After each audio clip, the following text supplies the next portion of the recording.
Lūznavas muižas kompleksa smēdē jeb kaļvē atkal, kuras guns skan darbarīki un darbojas kalēji. Tas ir liels notikums muižas attīstības gaitā, jo tagad jaunu veidolu iegūsi vēl viena ēka. Arī iepriekš šeit bijusi kalēja darbnīca. Tagad tā pārvērsta izzinošā un vēsturiskā seno amatu prasmju ekspozīcijā. Mēs uztaisām tādas trejas darba stacijas, kas to attāloja metāla apstrādes vēsturi 19. gadsimta beigas, 20. gadsimta vidus un 21. gadsimta sākums. Piemēram, projekta ietvaros arī bija mākslas gada tirgi, raduši pasākumi. Ietvaros tika aizvesti tūstarp arī Riezeknis novada, visas Latgalis projekta partneru amatnieki iz Londonu, iz Milānu, pazaviertīskā amatniecībā noteikti. Tad bija dažādi pasākumi. Tas ir viens no projekta pasākumiem. Turpmāk kaļvē taps jauni suvenīri, tiks atjaunoti dažādi muižas arhitektūras metāla elementi, ir ieceres par uzņēmējdarbības un tūrisma attīstību. Ekspozīcijas koncepta autors ir metālmākslinieks Norberts Kudiņš, kas arī pats restaurēja senos darbarīkus un atklāšanas dienā aicināja vērot darba procesu. Šādu izstrādājumu mēģināsim izgatavot.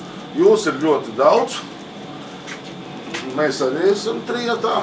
Un, kad kalējam prasa, kā viņš to ir izdarījis, tad viņš saka, vienkārši paņēma rokās un savērtu.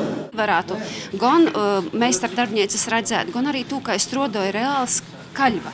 Un mums ir ļoti svarīgi, lai te tiešām arī strādāja kāds. Vai tas ir no vietējos kūpienes kaļējas, varbūt tas ir tepat no apgorņas kaut kur, bet varbūt pamatojoties uz kaļvu arī varbūt kāds no Lūznavas jaunīcis, es domāju, ka tas ir jo nodarbinotības avots un vīta.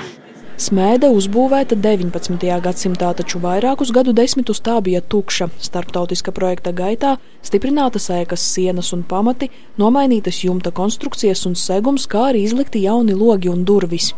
Mēs esam ļoti priecīgi, ka gan, piemēram, Molkis šķiuns kādreizējais atzīmes ir par kultūras šķiuni, bet tagad smēde ir atguvusi savu iepriekšējo funkcionalitāti un kādreiz laukos muižu kompleksi bija saimnieciski ekonomiskais pamats.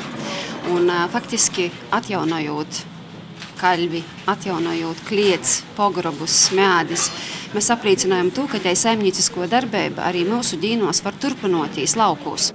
Savukārt ekspozīcija iekštelpās tapusi ar Eiropas reģionālās attīstības fonda atbalstu un līdzfinansējumu no valsts un pašvaldības līdzekļiem projekta Latgales tradicionālās amatniecības stiprināšana gaitā. Tā kā dzīvojamies tādā otrā laikmetā, kad viss ir digitāls, viss ir, kuram no mums ir kaut kas amatnieka radāt šodien uzģērbts, vai ko mēs izmantojam, vai turam rūkā, viss ir masu produkts.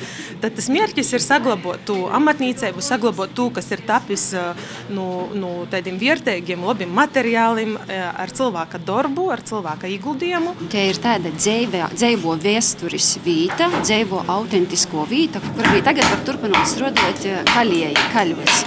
Un tas arī zīmoja to, ka Latgalis turisma attīstība arī itis prīšku, jo Lūznavas muiža ir pat ieguvusi Latgalis turisma asociācijas izcelības balvu, kas apliecināja to tiešām lielu lomu turismā.